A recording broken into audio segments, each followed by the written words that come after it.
अवधूत चिंतन श्री गुरुदेव दत्त.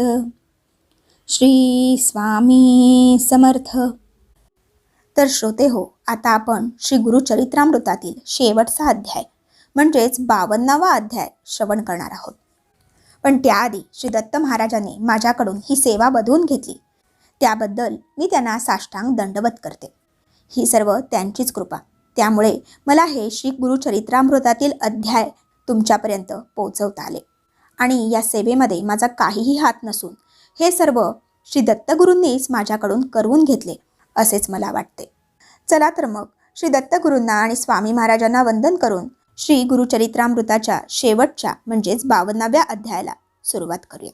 तर या अध्यायाचे नाव आहे श्री गुरुचरित्र अवतरणिका. ओम श्री गणेशाय नमः. श्री सरस्वते नमः. श्री गुरुभ्यो नमः. श्री कुलदैवताय नमः. गुरुर्ब्रह्मा गुरुर्विष्णू गुरुर्देव महेश्वरा गुरुर साक्षात परब्रह्म तस्मै श्री गुरवे नमः. तर श्रोते हो, सावध चित्ताने ऐका. श्री गुरुचरित्राचे 51 अध्याय श्रवण केले असता नामधारकाची भावसमाधी लागली. तो निजानंदात मग्न झाला. श्री गुरुचरित्रामृत सेवन करून तो तटस्थ झाला. त्याच्या ठिकाणी अष्टसात्विक भाव निर्माण झाले. सर्वांगावर घामाचे बिंदू उत्पन्न होऊन रोमांच उभे राहिले. कंठ दाटून आला. सर्वांगाला कंप सुटला. त्याच्या डोळ्यांवाटे प्रेमाश्रू वाहू लागले. शरीराची हालचाल बंद झाली. तो समाधी सुखात आनंदाने डोलत होता. ते पाहून सिद्धयोगांना परमानंद झाला. त्यांनी त्याला प्रेमाने कुरवाळून सावध केले. त्याला गाढ प्रेमालिंगन देऊन ते म्हणाले, बाळा नामधारका, तू खरोखर भवसागर तरून गेला आहेस. पण तू असा समाधी अवस्थेत राहिलास तर तुला मिळालेले ज्ञान तुझ्याच ठिकाणी राहील. मग लोकांचा उद्धार कसा होईल? तू वारंवार विचारलेस म्हणून मला श्री गुरूंची अमृतवाणी आठवली. ती त्रिविध तापांचा सर्व दुःखांचा नाश करणारी आहे. तुझ्यामुळेच मला श्री गुरुचरित्र आठवले. तूही ते एकाग्र चित्ताने श्रवण केलेस. सिद्धयोगी असे बोलले असता नामधारकाने डोळे उघडले. तो हात जोडून उभा राहिला व सिद्धयोगांना म्हणाला, स्वामी, तुम्ही खरोखर कृपातरू आहात. या विश्वाचे तुम्ही आधार आहात. तुमच्याच कृपेने संसार सागर पार करता येतो. माझ्यावर तुमचे अनंत उपकार आहेत. आता माझी एक विनवणी आहे. अमृतापेक्षा श्रेष्ठ अशा श्री गुरुचरित्रामृताची अवतरणिका मला सांगा. आपण सांगितलेल्या श्री गुरुचरित्रामृतात भक्तजनांच्या चित्तवृत्ती बुडून गेल्या असल्या तरी मी अद्यापही अतृप्त आहे. मला श्री गुरुचरित्रामृत पाजून आनंद सागरात ठेवा. अनेक औषधी वनस्पतींचे सार काढून ते दिव्य औषध काढतात. त्याप्रमाणे श्री गुरुचरित्रामृताचे सार मला सांगा. नामधारकाने अशी विनवणी केली असता सिद्धयोगांना अतिशय आनंद झाला. ते म्हणाले, बाळा, तुझी श्री गुरुचरित्रावर अखंड श्रद्धा राहो. त्यासाठी मी तुला श्री गुरुचरित्राची अवतरणिका सांगतो, ती ऐक. पहिल्या अध्यायात मंगलाचरण असून सर्व देवदेवतांचे स्मरण केले आहे. भक्तजनांना श्री गुरुमूर्तीचे दर्शन घडले आहे. दुसऱ्या अध्यायात ब्रह्मोत्पत्ती सांगितली असून 4 युगांची वैशिष्ट्ये कथन केली आहेत. त्याच अध्यायात गुरु महात्म्य व संदीप आख्यान आले आहे. तिसऱ्या अध्यायात अमरीश आख्यान सांगितले आहे.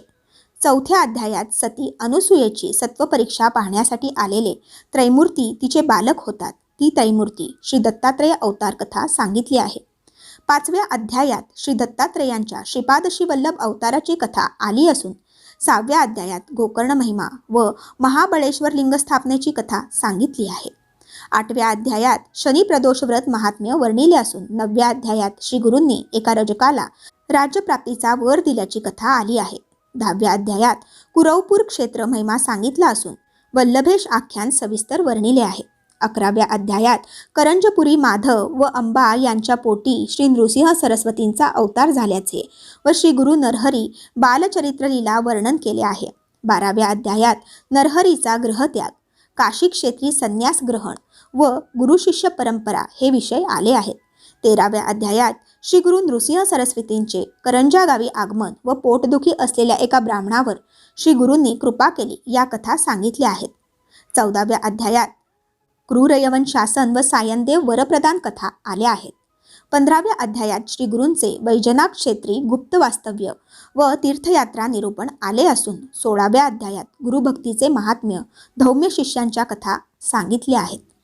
17व्या अध्यायात भुवनेश्वरीला जीभ कापून देणाऱ्या एका मंदबुद्धीच्या श्री गुरु ज्ञानप्राप्ती करून देतात ही कथा सांगितली असून 18व्या अध्यायात अमरापूर महात्म्य सांगून श्री गुरु कृपेने एका ब्राह्मणाचे दारिद्र्य कसे दूर केले ही कथा सांगितली आहे. 19व्या अध्यायात औदुंबर महात्म्य, नावाड्याची त्रिस्थळी यात्रा व योगिनी कथा हे विषय आले आहेत. 20व्या अध्यायात ब्राह्मण स्त्रीची पिशाच्य बाधा कशी दूर केली हे सांगितले आहे. 21व्या अध्यायात औदुंबर येथे आलेल्या श्री गुरूंनी एका मृत बालकाला सजीव केल्याची कथा असून 22व्या अध्यायात श्री गुरूंनी एक वांज म्हैस दुभती केल्याचा चमत्कार सांगितला आहे. 23व्या अध्यायात श्री गुरु गाणगापुरात येतात व एका ब्रह्म राक्षसाचा उद्धार करतात या कथा दिल्या असून 24व्या अध्यायात त्रिविक्रम भारतीचा उद्धार केल्याची कथा आहे.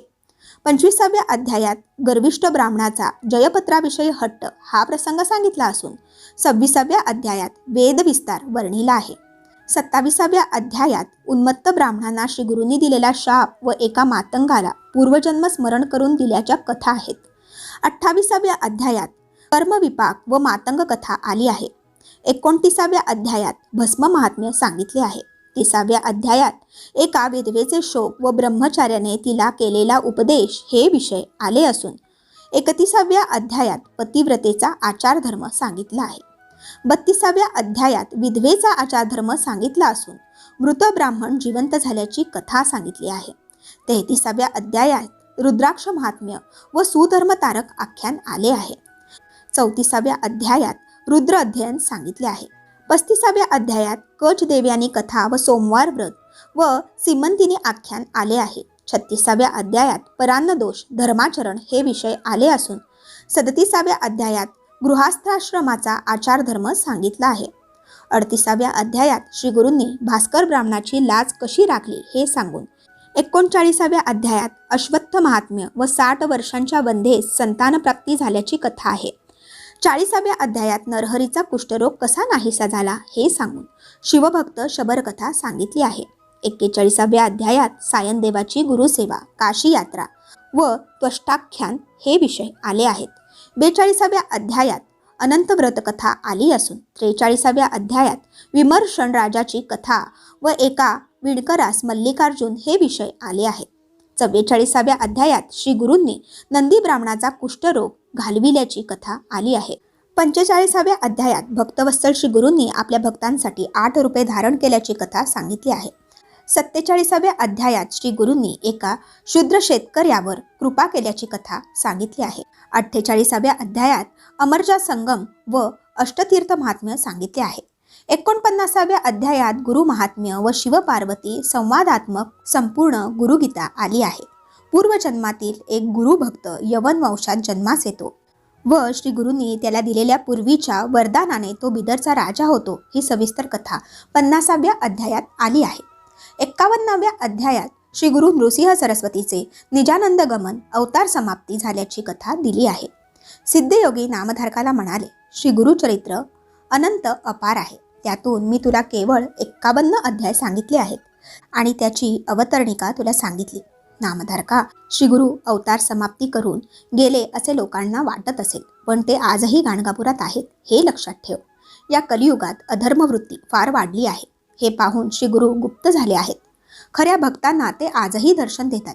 नामधारका, मी सांगितलेल्या श्री गुरुचरित्राच्या अवतरणिकेचे जे नित्य श्रवण पठण करतील त्यांना श्री गुरु नक्कीच भेटतील. आपला जसा भाव असेल तसे फळ श्री गुरु देतात. नामधारका, तू अवतरणिका सांगण्याची विनंती केलीस त्यानुसार सगळा इतिहास मी तुला पुन्हा सांगितला. ज्यांनी पूर्वीच श्री गुरुचरित्राचे श्रवण पठण केले असेल त्यांना या अवतरणिकेमुळे सगळे काही आठवेल. इतरांना ही अवतरणिका वाचून संपूर्ण श्री गुरुचरित्र पठण श्रवणाची इच्छा होईल. सिद्धयोगांनी असे सांगितले असता नामधारकाला अतिशय आनंद झाला. मग तो हात जोडून म्हणाला, स्वामी, आता या श्री गुरुचरित्राचा पारायण विधी मला सांगा. पारायण करताना दररोज किती अध्याय वाचावेत ते मला सांगा. त्यावर सिद्धयोगी म्हणाले, नामधारका, तू फार चांगला प्रश्न विचारलास. यामुळे लोकांच्यावर फार मोठा उपकार होणार आहे. आता तुला पारायणाविषयी सांगतो. आपले अंतःकरण पवित्र असताना दररोज सुचिरभूतपणे जमेल तेवढे गुरुचरित्र वाचावे. दुसरा प्रकार, पारायण विधी केले असता फार मोठे पुण्य प्राप्त होते. दिनशुद्धी पाहून म्हणजेच शुभदिनी पारायणाला प्रारंभ करावा. प्रथम स्नानसंध्या करावी. जेथे पारायण करावयाचे ती जागा पवित्र करावी. रांगोळ्या काढाव्या. देशकालादी संकल्प करून ग्रंथरूपी श्री गुरूंचे यथाविधी पूजन करावे. ब्राह्मणाचीही पूजा करावी. प्रथम दिवसापासून पारायण संपेपर्यंत एकाच स्थानी बसावे. वाचन चालू असताना अनावश्यक अथवा भाषण करू नये. ब्रह्मचर्यादी नियम कसोशीने पाळावेत. पारायण चालू असताना दिवा म्हणजे समई इत्यादी प्रज्वलित असावा. देव, ब्राह्मण व घरातील वडीलधाऱ्या व्यक्तींना नमस्कार करून पूर्वोत्तर मुख करून बसावे व वाचनास प्रारंभ करावा. प्रतिदिवशी वाचावयाची अध्याय संख्या. पहिल्या दिवशी 1 ते 7 अध्याय वाचावेत. दुसऱ्या दिवशी 8 ते 18 अध्याय वाचावेत.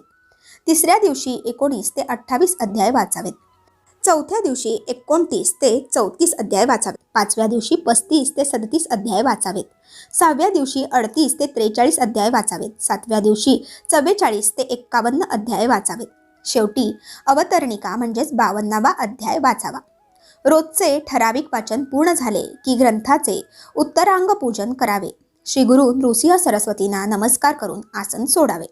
मग फलाहार करावा. 7 दिवस रात्री जमिनीवर झोपावे. सदैव शास्त्राधारे पवित्र व्रतस्थ असावे. पारायण पूर्ण झाल्यावर ब्राह्मण सुवासिनीस भोजन द्यावे. यथाशक्ती दक्षिणा द्यावी. सर्वांना संतुष्ट करावे. अशा रीतीने सर्व नियमांचे पालन करून सप्ताह पारायण पूर्ण केले असता श्री गुरूंचे दर्शन होते. भूतप्रेतादी बाधा नाश पावून सर्व सुखांची प्राप्ती होते.